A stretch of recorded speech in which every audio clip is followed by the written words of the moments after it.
Have you ever attempted to drive a car with no enough air in its tires? Although it's controllable, however, that is not the best. If just leave the tires underinflated, you are at risk of permanently ruining your vehicle. If you have a flat tire or two or three, it will be impossible for your car to function. Why are we talking about a car? Gaur Gopal Das, the author of this book, wants us to consider our lives just like a motor vehicle, backed up by four main parts, the existential correspondent of four tires. Those parts are your personal life, relationships, work life, and social contribution. Therefore, if you want to reach any place, you can't ignore the steering wheel, which is your spiritual life. 1. It is not often easy to feel grateful, however, it is essential to a happy personal life. The author has a friend, and his friend's daughter was meant to die. Gandharvika was just 4 years and 6 months old when she was diagnosed with Burkitt's lymphoma, which is a destructive, fast-rising cancer. That type of disaster can disrupt a life. However, in spite of having a lot of reason to despair, both her mother as well as her father not for once lost vision of life's gifts. Friends and family came in, rendering support like prayer and cancer treatment payments. However, the unlucky parents could have cursed their fortune, rather they decided to be grateful for what they had, which is supportive friends and family. The first main key to getting a healthy and happy persona life is gratitude. The human mind is indeed susceptible to get engrossed in the disturbing and frustrating things in life. However, if you ever see yourself thinking of how to be grateful, consider the Gandharvika's family, whose calamity didn't take away their gratitude. That doesn't mean it is easy to be grateful. Gratitude is something that needs to be cultivated. The author recommends having a gratitude log. Use 10 minutes of your time daily to jot down the things you're grateful for, even if they're as minor as a smile from an unknown person on the bus. This practice will enable you to identify what you need to be grateful for and to also remember it. After you've written these 2 hours, the next thing is to give back. Endeavor to look for a manner to give back to people in your own personal life. This is an easy practice for doing that. Remember the last day. Within that time, find 3 to 5 people or experiences that you're grateful for. Afterward, look for manners in which you can show your gratitude, for instance, thanking your partner for cooking a delicious meal. Try this every week, and you'll on the right path to living a life full of gratitude, and hence having a filled, healthier and happier personal life. 2. In order to balance your personal life, you need to stop worrying and nurture your spirituality. Are you aware of the story of Brian Acton, the WhatsApp's creator? His life changed in 2007 when he decided to embark on a journey with his friend Jan Koum. Acton was working hard for the past 12 years. At first, he was working for Apple and later on for Yahoo. A year in South America seemed like the perfect break. When he and Koum returned, they couldn't get a job. They were both rejected by Facebook and Twitter. This is where Acton has a thing to teach us. He wasn't bothered about the rejections. He continued with his life, tweeting upbeat messages on Twitter, like, "Can't wait for the next life's journey." Less than 10 years after, in 2014, he sold WhatsApp to Facebook for a huge sum of $19 billion. What is the moral of the story? We shouldn't worry about things we can't control. Acton wasn't able to control the employing decisions at Twitter or Facebook. However, he could control his reaction to rejection. Eventually, his calmness was worth it. The author loves to display to people a flowchart. It begins with a question: do I have an issue? If the reply to the question is no, then why stress?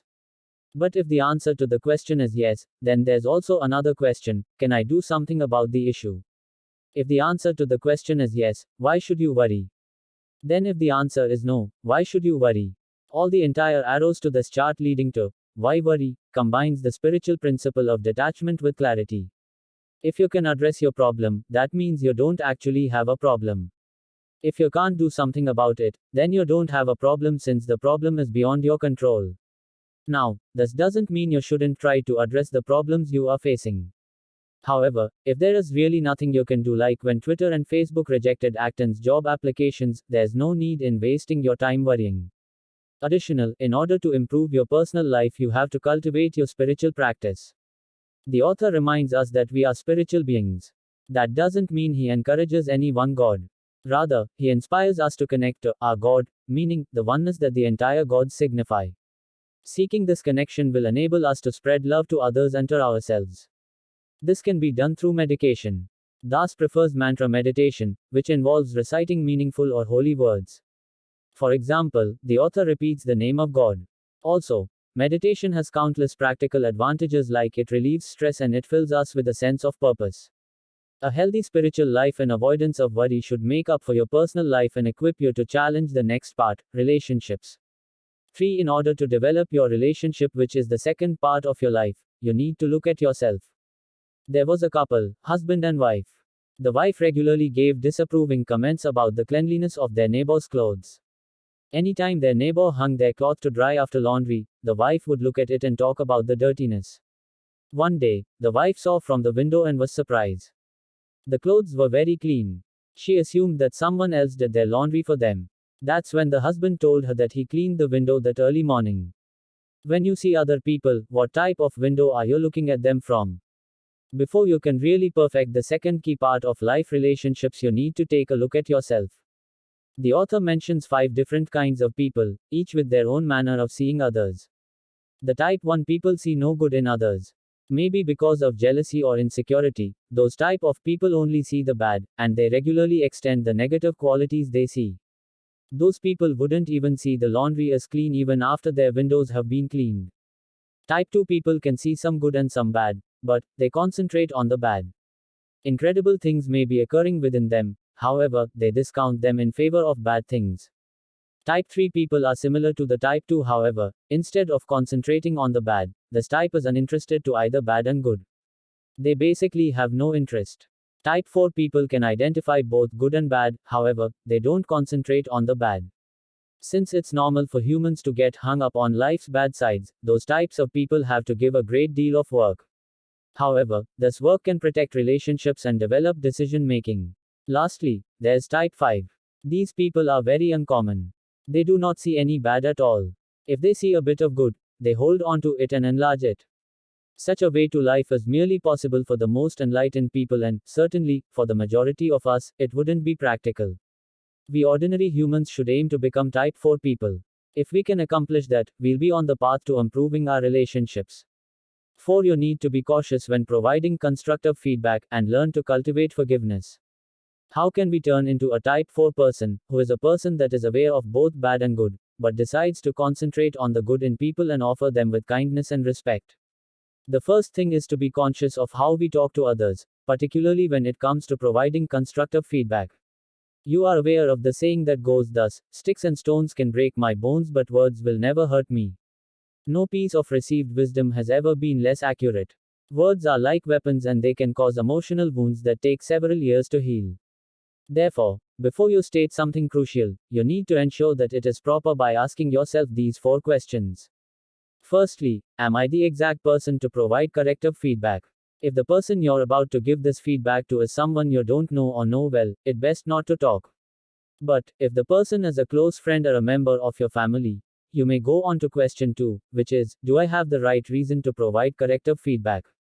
Most times, we criticize people not because we want what is good for, but because we are annoyed with them or we hold some grudges against them. Don't use criticism as a type of vengeance. If you're certain that this isn't what you are doing, you need to ask yourself, do I know the correct approach to offer corrective feedback? Know that it's not about what you say, but it is how you say it. Criticizing others is a crucial issue. Don't frown and shout. When providing feedback, ensure that your facial expression, tone, and gestures are calm and kind. Finally, ask yourself, is this a good time? For example, if your partner has just spent hours making dinner, that might be the wrong time to say the food is badly unseasoned.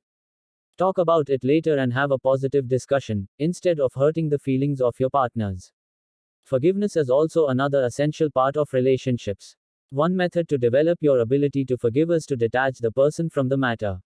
Instead of thinking, it is my problem, which can lead to long-term feelings of guilt, or it is your problem, which can make us very angry with others, think, it is the problem. This splitting of a problem from a person will enable you to face the problem positively and avoid putting a blame, which will then make you extend forgiveness. 5. Competition is a normal aspect of the workplace, however, you have to nurture healthy competition and avoid unhealthy competition. Now that you've both your personal life and your relationships in order, it's time to concentrate on the next part of life, which is work. As you are definitely aware that the workplace can be competitive. It is not bad to have competition. However, if you want to have a happy work life, it's essential to know the difference between healthy competition and unhealthy competition. Let's begin with a great instance of the latter. The author friend called Jamin was formerly working as a photographer at a globally known magazine. Jamin was both gifted and trusted and had been given a huge deal of liberty by the magazine's HR director. He could sort out his schedule anyhow he liked. But, the stylist on Jamin's team was jealous of this freedom and also wanted Jamin's job. Therefore, she tried to damage his work, secretly deleting his photo backups. Jamin caught her red-handed the fifth time she attempted that. Here's the plot. The HR manager was also jealous of Jamin as well.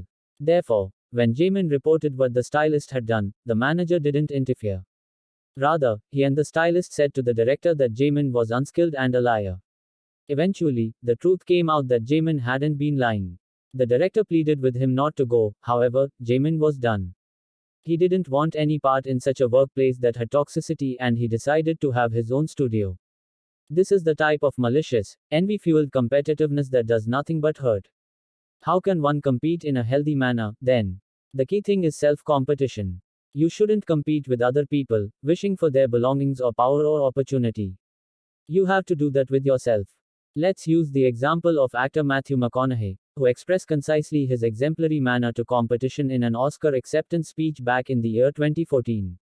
He said he was asked at the age of 15 who his hero was. He replied after thinking and said, "It's me in 10 years." A decade after, the exact person questioned him if he'd become a hero. The 25-year-old McConaughey said, "I'm not even close to that because my hero's me when I turn 35. Competing with yourself instead of others won't only dismiss the feelings of insecurity and jealousy, it will also encourage you to do your best all the time, on your terms, and therefore enable you to attain your maximum professional potential." 6. The Japanese version of Ikigai can enable you to determine your purpose, as you can loving the things you do and doing the things you love. The idea of self-competition is very direct. However, before you can begin successfully competing with yourself and achieving your potential, you'll need to identify your purpose. If this seems like a frightening task, don't worry, there's a Japanese version that can enable the process to be as easy as A, B, C. Ikigai is a Japanese term that nearly means reason to live. It's a model that has 4 parts, each signifies an important question. These questions are: what are the things you love? What are you good at doing? What does the world require? And what can you get money for? You'll attain Ikigai when you are capable of answering each of these parts in equal measure, hence answering each question adequately. Anything less than that will leave you feeling incomplete. For example, let's assume that you're doing what you love, it's something you're very good at doing, and the world requires you to do it, however, you're not getting money for it. In this sense, you'll be nearly fulfilled, however, you'll possess an irritating feeling of uselessness. Similarly, let's assume you are getting money for doing what you love, and the world requires you to do it, however, let's be honest, you're not good at it. In this case, your pleasure will be ruined by a sense of uncertainty. Endeavoring toward Ikigai is a reliable manner to get a sense of purpose. But, it's simpler to begin working your way toward this perfect state when you're still young with time and flexibility to create career pivots. However, what if you think it's extremely late to reach the perfect balance of Ikigai? If you already have a career, an area of expertise and steady pay, there are 2 easy things you can do to have more sense of purpose. First, you need to begin by loving what you do. Nevertheless, your job possibly uses approximately 80% of your time. If it's not the job you dream of, that's 80% of your time devoted to a job you don't love. Therefore, start concentrating on the areas you actually love. Secondly, you can begin doing what you actually love. You still have the other 20% of your time, so why not dedicate this time to doing something you really love doing? Instead of window shopping or going for dinner at another classy restaurant, start doing meaningful activities like giving to a worthy environmental organization. 7. You need to be selfish in order to be selfless, however, giving a social contribution will bring joy. We've now gotten to the last part of life, which is a social contribution, and that means it's time to question yourself if you are ice cream or a candle. This is probably a confusing question. You possibly didn't know that each one has its own viewpoint. The viewpoint of the ice cream is this: enjoy your life before it dissolves. Meaning, this icy treat, however delicious, has a hedonistic manner to life, placing personal enjoyment above everything else. On the other hand, the candle takes a different manner. Its viewpoint is to provide light to others before it dissolves. By nature, it provides to those surrounding it, selflessly lighting the world for the advantage of others. In all possibility, you're most likely neither all candle nor all ice cream, you are perhaps in between. However, the first step towards social contribution is to ensure that your goal is to be less like ice cream and mostly like that of a candle. The aim of life is to provide to others. However, you might think that why have all the other chapters been about refining your life? You can't assist others till you've helped yourself first. If you've ever been on a plane, you know about following emergency situation instructions. Use your own oxygen mask first before assisting others with theirs. The main thing is if you lose consciousness, you won't be able to assist anybody. Meaning, you need to be selfishly selfless. You can't offer without thinking about yourself. Remember, all four parts of life need to be in balance. With that being said, you can't provide either. If you don't give, you'll also be out of balance. Therefore, how should you begin? It's better to start with your family. A lot of people give contributions outside their home, for instance, giving to charity or volunteering, however, they don't help those closest to them. How can you assist the people you love both physically and emotionally? It's simply after you have cared and supported your family that you can look beyond it. However, you definitely should give beyond the house, too. In Sanskrit, the term for service is seva. Nurturing seva might mean serving the environment, supporting your community, or serving your country, for instance, working in the armed forces. If you practice seva after balancing the other parts of your life, you're guaranteed to have a life of joy. Good action, good intention, a good mood.